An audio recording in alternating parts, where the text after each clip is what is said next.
Assalamualaikum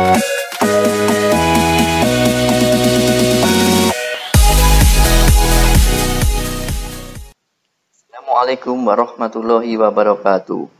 Halo anakku kelas 6 semuanya. Bagaimana kabar kalian hari ini? Tetap semangat kan?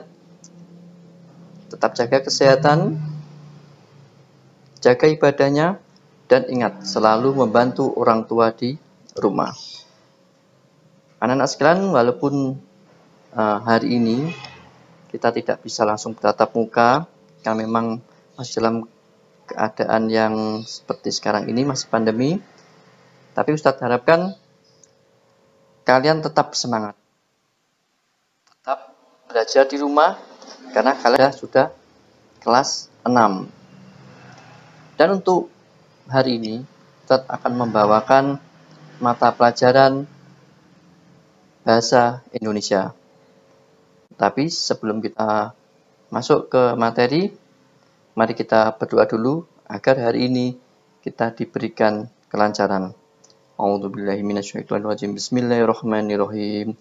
Raditu billahi rabba wa bil islami dina wa bil muhammadin nabiyya wa rasula wa bisidni ilman warzuqni fahma. Rabbi fitli dunubi wa liwalidayya warhamhuma kama rabbayani shaghira. Amin ya rabbal alamin. Dan hari ini Allah berikan kelancaran kepada kita semua dalam menuntut ilmu. Anak-anak sekalian, sebelum kita masuk ke materi, mungkin di kelas 4 dulu kalian pernah diberi tugas oleh Bapak Ibu guru kalian, yaitu untuk mengamati atau meneliti suatu benda atau hewan dan kalian menuliskannya. Mungkin kalian disuruh mengamati almari atau meja. Kenapa almari itu disebut almari? Atau kenapa kursi itu disebut kursi? Bukan kursi disebut almari, seperti itu. Itu mungkin sudah pernah kalian lakukan. Nah, di hari ini kita akan belajar yang tidak jauh dari itu, yaitu kita akan belajar mengenai teks laporan hasil pengamatan. Ya, yang kita harapkan nanti setelah belajar mengenai teks laporan hasil pengamatan ini, ketika kalian nanti ada tugas dari Bapak Ibu guru, entah itu mata pelajaran IPA, Bahasa Indonesia, atau apapun, kalian bisa memberikan laporannya secara baik, secara terperinci, secara urut, seperti itu. Baik, kita akan masuk kepada materi teks laporan hasil pengamatan.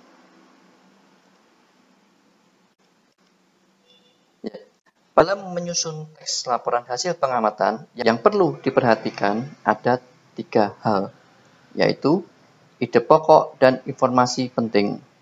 Yang pertama. Yang kedua, ide pokok, fakta, dan informasi penting. Dan yang ketiga adalah menyimpulkan dan mengomentari. Oh iya, anak-anak sekalian, sebelum kita lanjutkan, kalian juga bisa membuka pada LKS kalian, yaitu di halaman 4 dan sampai dengan halaman 7. Di situ juga ada, kalian bisa menyimak pembelajaran video ini sambil membuka LKS kalian. Oke, Ustaz lanjutkan. Jadi ketiga hal ini yang harus kalian perhatikan ketika akan menyusun sebuah laporan hasil pengamatan. Ya, jadi ide pokok itu didapatkan dari, mungkin kalian pernah membaca, mungkin pernah mendengar. Kalau pernah mendengar namanya informasi. Ya, jadi kalian mendapat informasi bahwa mungkin benda ini seperti ini bentuknya. Kemudian kalian mengamati. Kemudian yang kedua, ide pokok, fakta, dan informasi penting. Ide pokok yang kedua ini, ide pokok setelah kalian menyusun. Kemudian kalian tentukan ide pokoknya apa. Dan yang ketiga adalah menyimpulkan dan mengomentari. Jadi menyimpulkan hasil tulisan kalian sendiri dan mengomentarinya. Yang mungkin lebih lanjut, ini akan kita bahas. Kemudian, ide pokok dan informasi penting teks laporan hasil pengamatan. Jadi yang pertama tadi, yang isinya adalah teks laporan hasil pengamatan. Kemudian yang kedua, ide pokok teks laporan hasil pengamatan. Dan yang ketiga, informasi penting teks laporan hasil pengamatan. Jadi dari teks yang kalian ketahui, kalian amati. Kemudian kalian ambil ide pokoknya dari hasil pengamatan tersebut dan mencari informasi dari teks itu. Nah, kemudian dari yang tiga tadi, teks laporan hasil pengamatan itu adalah jenis dokumen yang berisikan paparan peristiwa atau kegiatan yang telah dilakukan seseorang atau kelompok atas dasar tanggung jawab yang dibebankan. Jadi ini bisa kalian dapatkan mungkin di internet atau di buku-buku perpustakaan atau mungkin di buku-buku karya ilmiah. Nah, ini yang akan kalian amati. Jadi kalian membaca, kemudian kalian melakukan pengamatan. Dan laporan hasil pengamatan disebut juga adalah laporan hasil observasi. Laporan hasil analisa juga boleh. Kemudian ciri-ciri dari teks laporan tadi. Jadi ciri bahwa itu ada sebuah hasil dari pengamatan, maka ciri-cirinya adalah 1. Bersifat universal, global, dan objektif. Jadi ketika masih awal atau masih di pertama, teks hasil laporan pengamatan tersebut masih bersifat sangat luas. Jadi misalkan kalian meneliti sebuah hewan, ini contoh aja. Misalkan hewan peliharaan kucing. Nah, kucing itu kan masih luas, masih objektif sekali. Jadi misalkan dari situ kalian ingin mengamati kucing itu sebetulnya hewan yang seperti apa, atau tergolong hewan yang bagaimana. Kemudian yang kedua, sepenuhnya ditulis dengan cara ilmiah dan sistematis. Ya, ditulis dengan cara yang bagus dan berurutan. Dan yang ketiga, ditulis berdasarkan fakta sesuai dengan pengamatan. Jadi ini yang memang betul-betul kalian lihat, kalian amati. Jadi tidak berdasarkan mengada-ada atau dugaan. Dan yang keempat, objek yang dibahas merupakan objek tunggal. Jadi satu objek saja yang dibahas. Misalnya kita tadi kamu membahas hewan kucing, berarti hewan itu aja yang dibahas. Dan kemudian hewan kucing, terus kucing, kamu pelihara kucing dan kemudian pelihara hewan yang lain, dan dua-duanya tidak, tapi satu dua aja. Yang kelima, itu informasi secara tekstual adalah hasil dari penelitian terbaru. Jadi informasi itu didapatkan dari penelitian yang terbaru, bukan penelitian yang sudah atau yang mungkin sudah lama, tapi yang baru diteliti. Kemudian 6, berkaitan dengan hubungan bertingkat antara kelas dan subkelas di dalamnya. Dan yang 7, tidak mengandung dugaan prasangka yang salah. Jadi dari kalian tadi membaca sebuah teks laporan, itu tidak mengandung dugaan, tidak mengandung prasangka yang salah, tapi memang betul-betul sebuah fakta. Dan kemudian hal-hal yang harus kalian cermati, yaitu judul laporannya. Jadi judul dari laporan tersebut mengenai apa. Misalkan kucing adalah hewan mamalia, atau kucing adalah hewan karnivora, jadi judul laporannya. Kemudian yang kedua adalah hal yang harus diamati atau objeknya. Jadi hal yang diamati itu apa, misalkan hewan kucing, terus objek pengamatannya apa. Kemudian tujuan pengamatannya, misalkan untuk mengetahui bahwa memang kucing itu hewan mamalia. Kalau hewan mamalia berarti hewan tersebut ada, misalkan menyusui, itu kan satu tujuan dari pengamatan itu. Dan waktu pengamatan, waktu kalian tentukan mungkin hari ini, besok, atau hari apa ditentukan waktu pengamatannya. Kemudian tempat pengamatan, bisa di rumah atau mungkin di rumahnya saudara, bisa. Dan hasil pengamatan termasuk di dalamnya adalah kesimpulan dan saran. Kemudian yang ketujuh ada pengamatnya.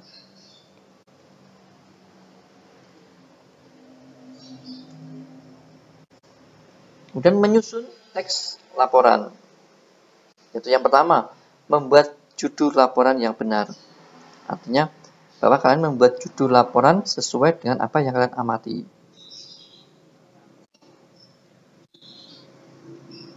Kemudian menyusun kalimat pembukaan. Ya, kalimat prakata atau pembuka. Mungkin jika kalian buka di buku, entah itu buku paket atau buku KKS juga, itu ada sebuah prakata. Nah, itu namanya kalimat pembukaan. Biasanya berisikan tentang permohonan rasa syukur, kemudian terima kasih, seperti itu. Dan yang ketiga, menyusun isi laporan yang berisi gagasan-gagasan pokok dan saran-saran yang disertai alasan terhadap laporan hasil pengamatan. Jadi, waktu nyusun itu, laporannya isinya tentang apa. Dan yang keempat adalah menulis kalimat penutup.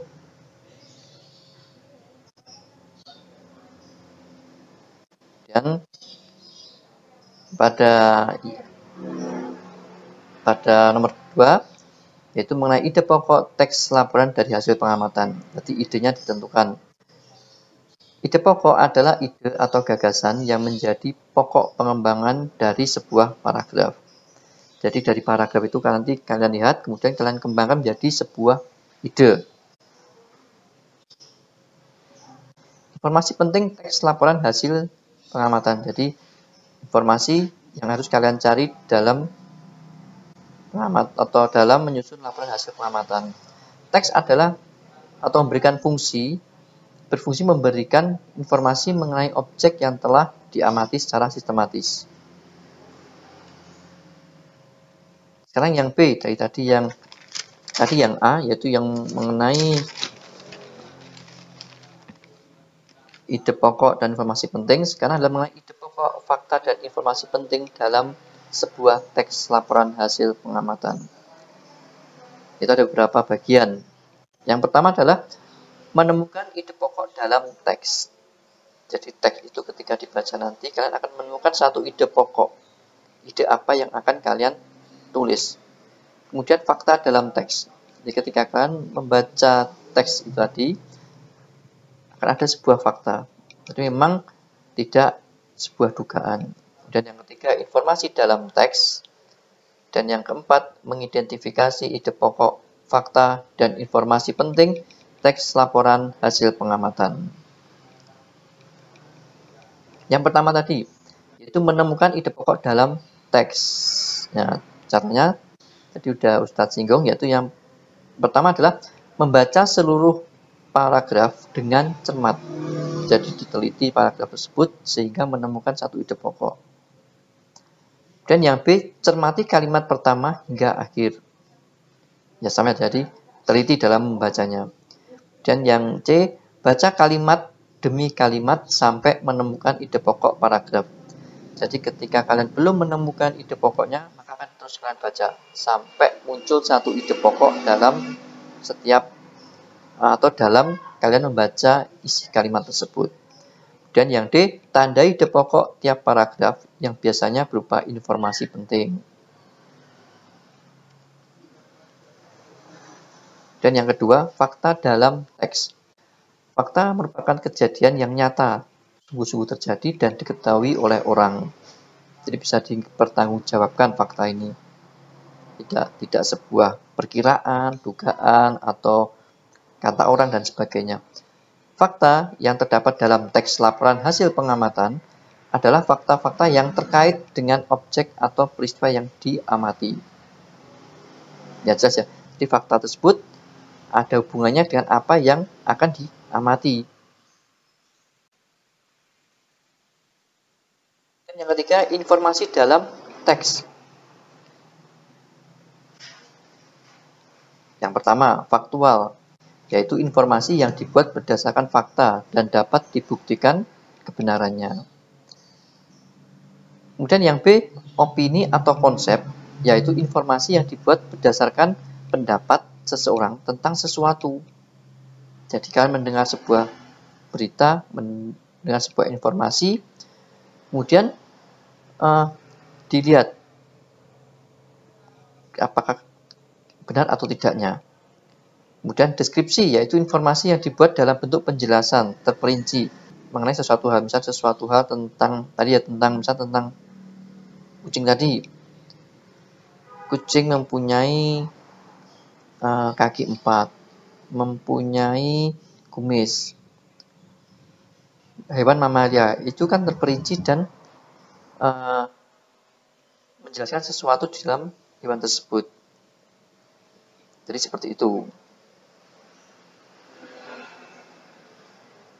Kemudian yang keempat adalah mengidentifikasi ide pokok, fakta, dan informasi penting teks laporan hasil pengamatan.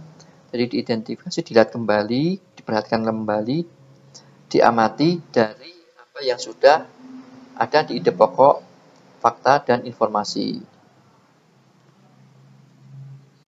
Dan yang C, yang terakhir dalam penyusunan teks laporan hasil pengamatan adalah menyimpulkan dan mengomentari teks laporan hasil dari pengamatan.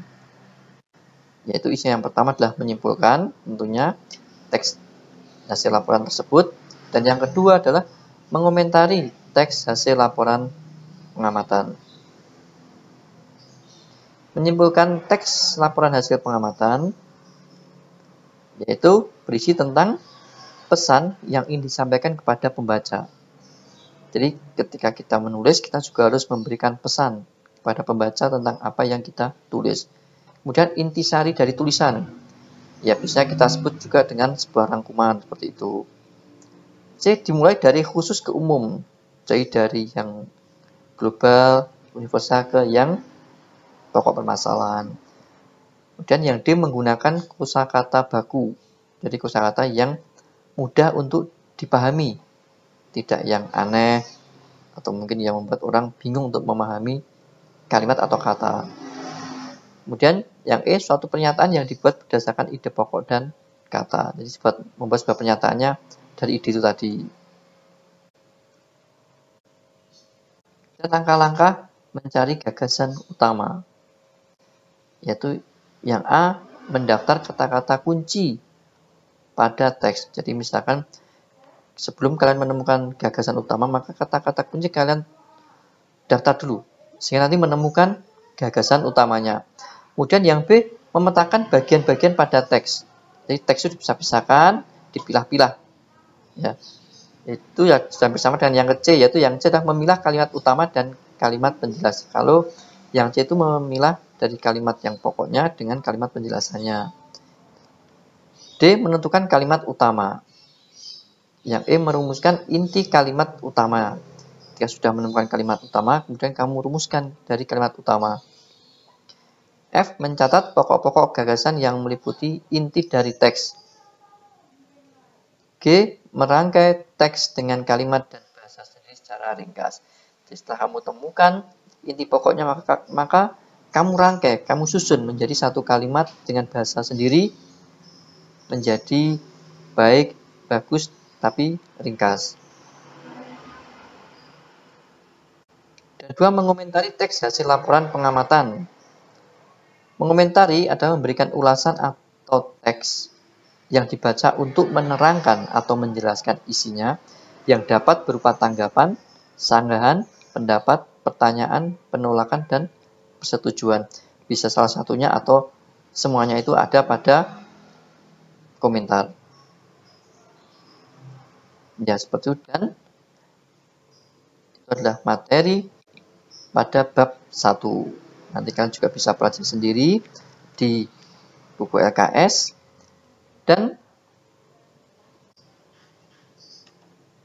pesan dari Ustadz adalah do your best at every opportunity that you have. Artinya lakukan yang terbaik di semua kesempatan yang kamu miliki agar kamu menjadi manusia yang berarti. Dan tugas untuk hari ini, kalian mengerjakan soal LKS, soal pilihan ganda yang ada di halaman 10 sampai dengan halaman 13. Ya, itu tadi. Jadi pelajaran hari ini adalah bisa disimpulkan bahwa ketika menyusun sebuah laporan hasil pengamatan, maka tentukan ide pokok, kemudian mencari informasi,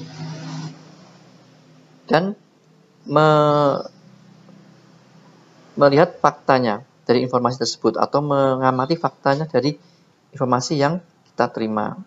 Dan setelah tersusun, maka di akhir jangan lupa menyimpulkan dan memberi komentar pada laporan dari hasil pengamatan. Mungkin itu untuk hari ini yang bisa Ustadz sampaikan tentang materi bahasa Indonesia. Dan pesan Ustadz juga selalu menjaga kesehatan, selalu menjaga ibadahnya, dan juga membantu orang tua. Mudah-mudahan kita berdoa sama-sama, pandemi ini berakhir, kita bisa bertatap muka kembali seperti tahun-tahun sebelumnya. Sebelum kita akhiri, mari kita berdoa agar ilmu di hari ini bisa bermanfaat untuk kita semua. A'udzubillahi minasyaitonir rajim. Bismillahirrahmanirrahim. Wal 'asri innal insana lafi khusr illa alladziina aamanu wa 'amilus solihati wa tawassaw bil haqqi wa tawassaw bis sabr. Rabbana atina fid dunya hasanah wa fil akhirati hasanah wa qina adzabannar. Subhana rabbika rabbil izzati amma yasifun. Wassalamu ala mursalin walhamdulillahi rabbil alamin. Alhamdulillah, cukup sekian dari Ustadz, kurang dan lebihnya mohon maaf. Billahi taufiq wa hidayah. Wassalamualaikum warahmatullahi wabarakatuh.